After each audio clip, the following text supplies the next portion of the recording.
नमस्कार साथियों, आज की इस वीडियो में हम बेसिक पाइथन की कोडिंग करेंगे गूगल कोलैब का यूज़ करके।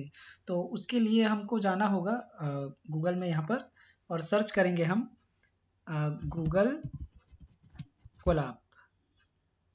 गूगल कोलैब से सर्च करना है और यहाँ पर आप देख पा रहे हैं पहला ही जो लिंक आया है collab.research.google.com।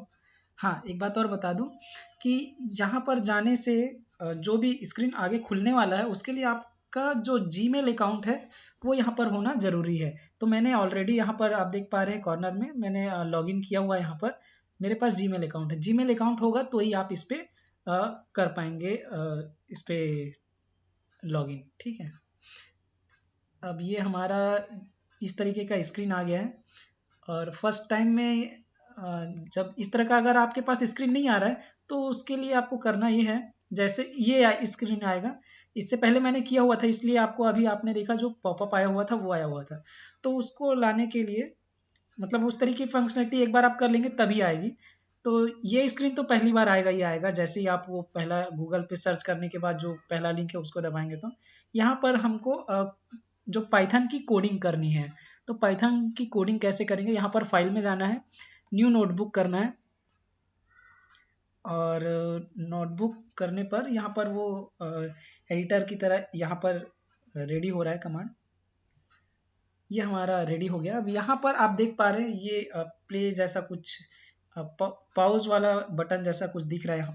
यहाँ पर हमको कुछ कोडिंग्स हमको करनी है और यहाँ पर आप ये ऊपर में जो देख रहे हैं यहाँ पर फाइल का नाम कुछ चेंज भी कर सकते हैं, जैसा भी बेसिक पाइथन इस तरीके से सेव हो गया ये। हाँ, यहाँ पर हम अब कुछ बेसिक मैथ्स के जो कैलकुलेशंस हैं वो करके देखते हैं। तो यहाँ पर ये जो पाइथन है, पाइथन एकदम सिंपल सा जो इंग्लिश है वो समझता है।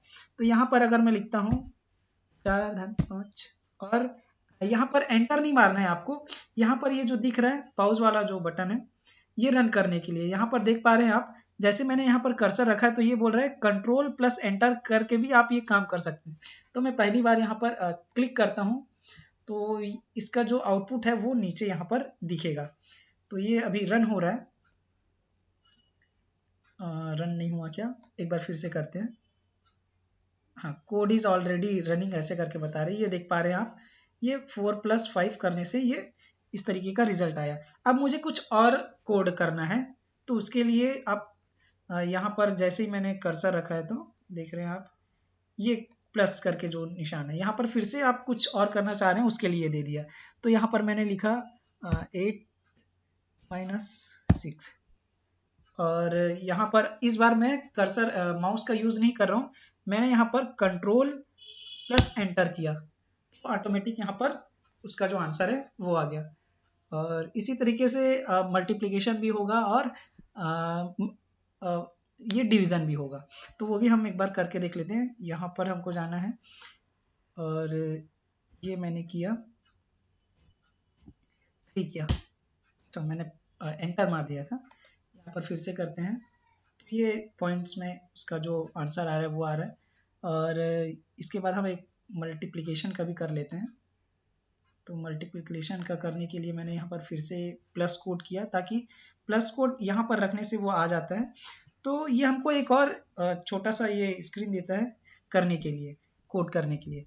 तो यहाँ पर मैं लिखता हूँ यहाँ पर ये मैंने मल्टीप्लिकेशन के लिए किया और फिर से इसको रन करते हैं तो ये इसका रिजल्ट आ रहा है। अब अगर आप ये जो भी हमने इससे पहले ये किया हुआ है ऊपर में, इनको आप हटाना चाहते हैं तो यहाँ पर ये रिसाइकल का जो बटन आ रहा है उस पर आप क्लिक करेंगे तो ये हट भी जाएगा। तो ये सारा मैंने हटा दिया। अब आपको ये इसमें मैंने मैथ्स का बता दिया, इसमें मैथ्स कैसे हम करते हैं। और अब आपको बताता हूँ मैं, यहाँ पर फिर से मैं एक कोड ले लेता हूँ। तो कोड के लिए यहाँ पर ये कोड आ गया। यहाँ पर हम नॉर्मल टेक्स्ट को प्रिंट कैसे करते हैं, तो प्रिंट करने के लिए यहाँ पर सिंपल सा प्रिंट लिखना है और यहाँ पर सेमीकोलन लगाने की ज़रूरत नहीं होती। जैसा कि हम जावास्क्रिप्ट में या पीएचपी में हम कोड वगैरह करते हैं तो हमको सेमीकोलन लास्ट में लगाना ज़रूरी होता है। तो यहाँ पर आप लगाएं तो भी दिक्कत नहीं है, नहीं लगाएं तो भी दिक्कत नहीं है। तो यहाँ पर मुझे कुछ टेक्स्ट लिखना होगा, उसको आप सिंगल कोट या डबल कोट में लिखेंगे।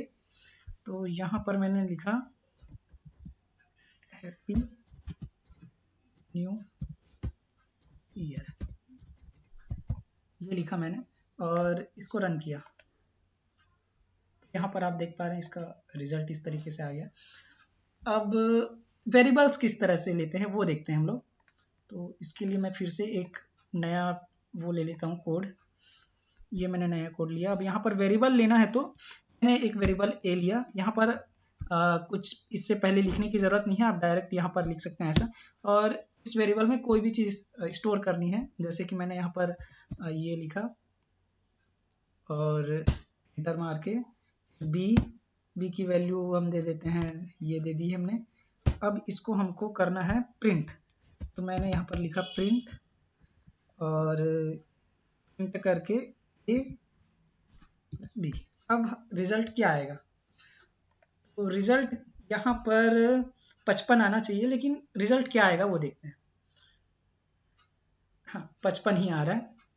अब यहाँ पर और एक दूसरा तरीके से वो करते हैं कि इनपुट लेके करते हैं। अभी हमने डायरेक्ट वैल्यू दी हुई है, अब हम इनपुट लेके करते हैं। तो मतलब हम यहाँ पर कुछ लिखेंगे और उसको वैल्यू को इंसर्ट इनपुट देंगे और वो रिजल्ट देगा। उसके लिए क्या करना होगा, एक वेरिएबल लेते हैं यहाँ पर एक्स करके लिए हमने और यहाँ पर लिखते हैं इनपुट और यहाँ पर enter first number, enter first number हुआ। और इसके बाद जो y रहेगा उसमें हम लोग सेकंड नंबर लिखेंगे। तो इसको मैं कॉपी कर लेता हूँ और कॉपी करके मैंने यहाँ पेस्ट किया और यहाँ पर फर्स्ट की जगह सेकंड डाल देते हैं, ये सेकंड। और इसको हमको प्रिंट करना है, तो इसके लिए मैंने किया प्रिंट और यहाँ पर हो जाएगा x प्लस y। देखते हैं क्या हो रहा है। यहाँ पर हमको पहला नंबर डालना है, तो यहाँ पर मैंने डाला 11 और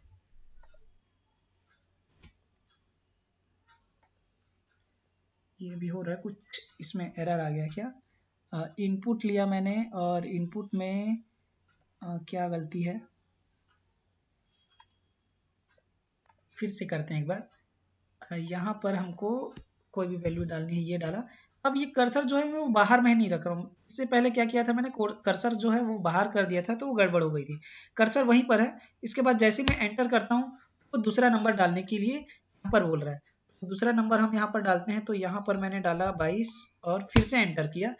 यहाँ पर आप देख पा रहे हैं कि 11 और 22 इसको इसने क्या किया है, जोड़ दिया है। जोड़ दिया है का मतलब है ये पहली बार जो इधर से आया है ये आपका एक स्ट्रिंग के रूप में आया है और ये भी जो आया है वो स्ट्रिंग के रूप में आया है, इसलिए इसने इसको जोड़ दिया। आपको यहाँ पर बताना होगा कि ये किस तरीके का ये वैल्यू है। तो यहाँ पर हम क्या करेंगे, ये हम देख रहे हैं ना यहाँ पर नंबर्स हम ले रहे हैं, तो इसके लिए हम यहाँ पर लिखेंगे eval। ऐसा ही कुछ लिखते हैं यहाँ पर, एक बार देखते हैं करके। eval हुआ और इसको इसके अंदर रखेंगे और इसको भी इसके अंदर रखेंगे। तो ये जो भी वैल्यू रहेगी वो स्ट्रिंग ना समझ के उसको नंबर समझेगा। तो ये किया मैंने और यहाँ पर भी eval लगाते हैं। और गलतियाँ तो होंगी तभी तो सीखेंगे। ये फिर से हम करते हैं और यहाँ पर फिर से मैंने नंबर डाला 10 और फिर से एंटर किया और यहाँ पर डाला मैंने 20, फिर से एंटर किया। इस बार ये हमारा सही हो गया कि 10 और 20 का जो एडिशन है यहाँ पर हमने जो जोड़ा हुआ है वो 30 आया। अब इसके बाद हम लोग कुछ कैरेक्टर इनपुट लेते हैं, तो कैसे करेंगे? तो इसके लिए मैं इससे पहले जो था इसको मैं यहाँ पर से बंद कर देता हूँ इसको, ताकि नीचे में आपको ठीक से दिख पाए। यहाँ पर मैं आके फिर से यहाँ पर जैसे मैंने कर्सर रखा तो ये कोड नया डालने के लिए यहाँ पर आ गया। अब यहाँ पर मैं क्या करता हूँ, इसी चीज़ को मैं एक बार ले लेता हूँ। इसको मैंने कॉपी किया यहाँ पर और यहाँ पर पेस्ट किया और इस बार हम ये नहीं लेने वाले, नंबर नहीं लेने वाले, हम यहाँ पर कुछ लेने वाले हैं इनपुट में। तो यहाँ पर मैं लिखता हूँ enter a enter a character, enter a character लिखा मैंने और इसको भी हटा देते हैं। सेमी कॉलन लगाने की यहाँ पर ज़रूरत है नहीं, मैंने एंटर नहीं करना था, रन करना था। तो हाँ, इसको इको भी तो करना है, इको मतलब इसको डिस्प्ले भी तो करना है, तो उसके लिए मुझे यहाँ पर लिखना है प्रिंट और एक्स को यहाँ पर हम पैरामीटर को में रखेंगे। अब मैं यहाँ पर रन करता हूँ।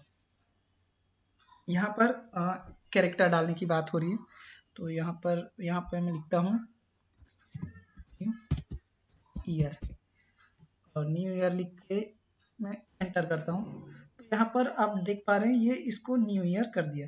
लेकिन अब मैं चाहता हूँ कि जो यहाँ पर मैंने लिखा ना एंटर एक कैरेक्टर, मैंने कैरेक्टर लिखने की बात की है और यहाँ पर मैं लंबा सा लिख पा रहा हूँ। यहाँ पर मैंने लिखा ना न्यू ईयर करके, तो ये कैरेक्टर नहीं है, कैरेक्टर तो केवल ये एन होगा ना, तो मैं केवल एक एक अक्षर बस चाहता हूँ, मैं शब्द नहीं चाहता ये। तो यहाँ पर क्या करना होगा हमको, एक तरीका ये है कि यहाँ पर हम ऐसा बोले, आप डालें जो भी, लेकिन हम तो केवल एक ही कैरेक्टर लेंगे, तो यहाँ पर हम इसको इंडेक्स के रूप में देंगे। यहाँ पर रन करता हूँ तो आप देखेंगे क्या रिजल्ट आ रहा है। मैंने फिर से रन किया। अब यहाँ पर मैं कुछ लिखता हूँ, मैंने फिर से लिखा वही न्यू ईयर। इस बार क्या प्रिंट होगा, जैसे इससे पहले हुआ था न्यू ईयर, जो जैसे मैंने लिखा था वही प्रिंट हुआ था। अब मैं एंटर करता हूँ, तो एंटर में आप देख पा रहे हैं यहाँ पर केवल एन ही आ रहा है। कैसे आ रहा है एन, ये पूरे में से इसने जो पूरा जो स्ट्रिंग है उसमें से इसने जो जिसका भी इंडेक्स 0 पे है उसको ही इसने लिया है, ठीक है। और अब इसको एक तरीके से और हम कर सकते हैं, कैसे करेंगे, तो यहाँ पर इसको मैं नया कोड ले लेता हूँ और इससे पहले जो था ये वाला मैं कोड हटा देता हूँ ताकि थोड़ा सा स्पेस ऊपर हो जाए। अब यहाँ पर इसको मैं फिर से लेता हूँ ताकि आप दोनों का डिफरेंस एक साथ देख पाएँ। मैंने यहाँ पर लिया और इसको पेस्ट कर दिया। और एक चीज़ आप यहाँ पर देख पा रहे हैं, ये सारा कुछ एडिटेबल है, आप कहीं पर भी ऊपर में जाके एडिट कर सकते हैं किसी को भी और फिर से उसको रन करके देख सकते हैं। तो यहाँ पर आके अब इस तरीके से नहीं चाहता मैं केवल यहाँ पर एक्स को ही प्रिंट करना चाहता हूँ और सिंगल कैरेक्टर ही लेना चाहता हूँ। यहाँ पर भी आप ऐसा इसको कंडीशन दे सकते हैं कि वो केवल एक कैरेक्टर को ही इसके एक्स में पास करेगा, स्टोर करेगा। तो अब ऐसा ही रिजल्ट जैसे ऊपर में अभी एन आया था वैसे ही रिजल्ट यहाँ पर भी आने वाला है। तो इसको मैंने फिर से रन किया और यहाँ पर भी मैं वैसा ही लिखता हूँ ताकि आप देख पाए दोनों में ही सेम आ रहा है। मैंने हैप्पी नहीं यहाँ पे न्यू ईयर लिखा था, मैंने न्यू ईयर।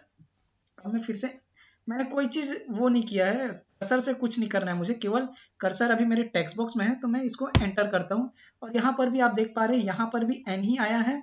मतलब पहला जो ये कैरेक्टर था मेरा जो यूज़र के रूप में मैंने जो एंटर किया था वो, और यहाँ पर भी मैंने वही किया था, तो इसका भी पहला ही कैरेक्टर यहाँ पर प्रिंट हुआ था। तो इस तरीके से ये हमारा प्रिंट का भी हो गया। अब कुछ एक्सप्रेशन पे हम लोग काम करते हैं। तो एक्सप्रेशन पे काम करने के लिए मैं ये जो दो हमने किया है उसको मैं हटा देता हूँ ताकि ऊपर में ठीक से ज़्यादा दिखने का जगह आ जाए। तो यहाँ पर मैं फिर से जाता हूँ और कोड प्लस कोड को यहाँ पर क्लिक करता हूँ, तो मेरे पास एक और कोड करने के लिए छोटा सा टैब सा आ गया है। तो यहाँ पर अब हम लिखते हैं, यहाँ पर मैंने लिखा एक्सप्रेशन कुछ लिखते हैं हम लोग। पहले यही इसी चीज़ को कॉपी कर लेता हूँ, ये मैंने कॉपी किया और यहाँ पर पेस्ट किया और ये तो नंबर है, ठीक है। अब क्या आने वाला है ये देखते हैं। ओह, रन करना था मुझे। हाँ, यहाँ पर मैं लिखता हूँ कि 4 + 6 - 3 ये लिखा मैंने और एंटर किया। अच्छा, मैंने कुछ प्रिंट नहीं किया था, ये मिस्टेक हो गई। यहाँ पर मुझे प्रिंट करके x देना है और मैं करता हूँ यहाँ पे फिर से। यहाँ पर मैंने लिखा 5 + 6 - 3 और फिर से एंटर किया, यहाँ पर वो ऐसा ही रिटर्न कर रहा है। ठीक है, मतलब वो एक स्ट्रिंग के रूप में ही है ना ये, इसलिए। तो इससे पहले जैसे हमने किया था इवेल लगा के, तो वो एक साथ में अगर वैल्यूज ले रहा है तो उसको भी नंबर्स के रूप में ले, उसके लिए यहाँ पर हम लगा देंगे कि ये नंबर्स हैं इवेल। तो अब ऐसे ही मैं फिर से लिखूंगा तो ये उसको न्यूमेरिकल मैथ से कैलकुलेट करेगा। फिर से मैंने रन किया, फिर से मैं मैथ्स वाली इस एक्सप्रेशन यहाँ पे लिखता हूँ। तो मैंने यहाँ लिखा 4 + 5 + 3 - 5। अब यहाँ पर मैंने एंटर किया, यहाँ पर देख पा रहे इसको इसने नए रूप में, इसका जो सच में जो इसका मैथमेटिक्स जो कैलकुलेशन है वो इसने किया हुआ है कि यहाँ तक ये 9 हो गया और ये 12, और 12 में से 5 इसने घटाया तो यहाँ पर 7 आ गया। तो इस तरीके से हमने बेसिक जो पाइथन के यहाँ पे कोड्स हमने रन किए हैं, और बिना किसी सॉफ्टवेयर को डाउनलोड किए हमने ये सब परफॉर्म किया है। आशा करता हूँ आपको कुछ तो यहाँ पर लगा होगा कि हाँ, पाइथन काफ़ी सरल है सीखने में। तो वीडियो देखने के लिए धन्यवाद, और आगे आप इंतज़ार कीजिएगा नेक्स्ट वीडियो के लिए, ताकि हम जो हमारी ये सीरीज़ चल रही है उसका भी आप लाभ ले पाएँ।